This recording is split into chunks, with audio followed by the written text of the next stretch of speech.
guys, welcome to Wrestling Figure Wednesday. Today I will be reviewing the Mattel WWE Basic Series 58 Kevin Owens figure. This is Kevin Owens' very first action figure and his first time in the line in the Mattel WWE series. I was beyond anxious to get this figure. I've been dying to get one of him and I'm so excited that I finally did.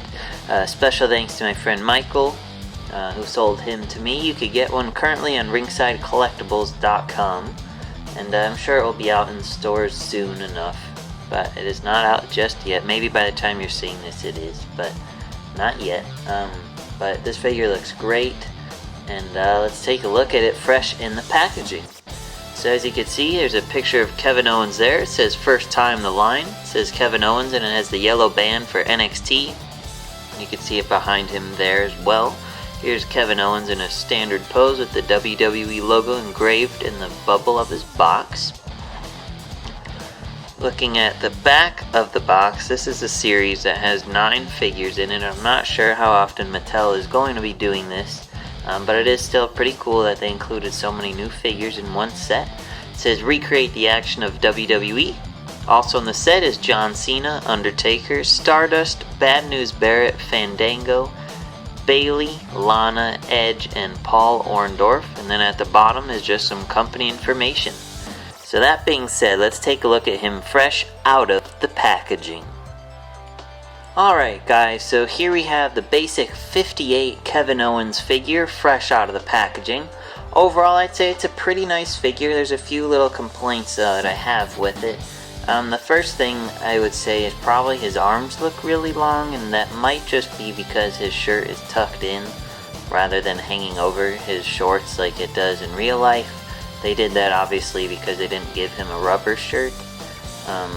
Otherwise, my other real complaint really is with his shorts. As I'll show you shortly, you can't really bend his knees because they didn't give any freedom of movement in the back of his shorts like they do with the John Cena and Uso Elite figures. Now I don't remember how the Cena and Uso basics are, but I would hope that they would kind of fix this, as you really can't pose his legs all that much, or at least his knees I should say. But I'll show you that in just a second. Otherwise it's a pretty nice figure for the most part, especially for his first one. So that being said, let's take a look at it up close.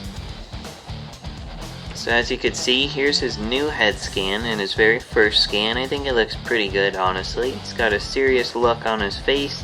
See the detail in his hair with the fade, wrinkles in his head, and everything like that. You can see the detail in his spiked hair.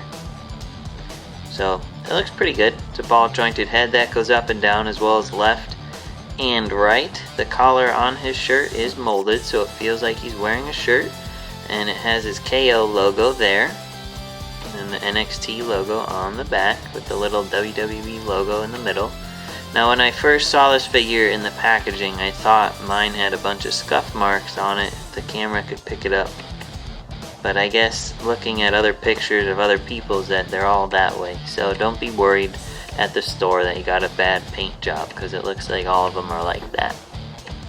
On this shoulder he has his one tattoo, you can see there. He has ball jointed arms that go up and down as well as outward. He has swivel bicep joints, typical elbow joints, and he has his black wrist and hand tape painted on. He has a swivel wrist joint as well as a hand joint that goes up and down. And then on this shoulder, he has no tattoos and everything else is the same. Looking at his lower torso, he has a swivel waist joint, and he has his black shorts with the wrinkles to make them look authentic, which is nice. It doesn't have the designs and stuff on the side, which I assume he didn't wear when he first started, but I don't remember, to be honest, in WWE. But here, as you can see, you can't really bend his knees. I mean, I guess you could force it a little bit, but there's really a lot of restriction with how they're designed, which is really unfortunate. But his legs do go up and down like typical basics do. Then his knees, they swivel, and then they bend as well. And you can see the details in his knee pads with wrinkles and padding designs to make them look authentic. And then he also has a swivel boot joint here.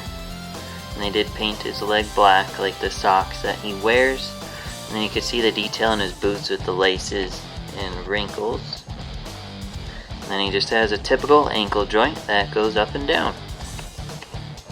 And that's Kevin Owens. Oh yeah, I forgot to show you this tattoo as well before I forget. And that's Kevin Owens. Very simple figure, but very cool. I was super duper excited to get a new figure of him. And probably will convert it into Elite like everybody else until they release an official Elite of him.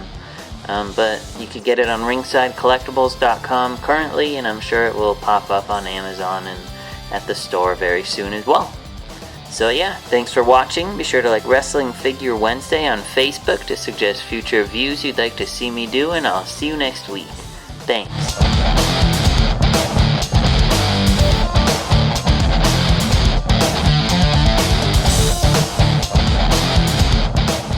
Like this video? Be sure to like, comment, and subscribe for more.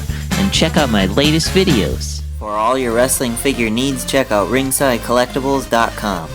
Want to spice up your wrestling figure arena? Check out extremesets.com. Like wrestling? Tune into The Rack, Thursday nights, 10 p.m. Eastern on wildtalkradio.com.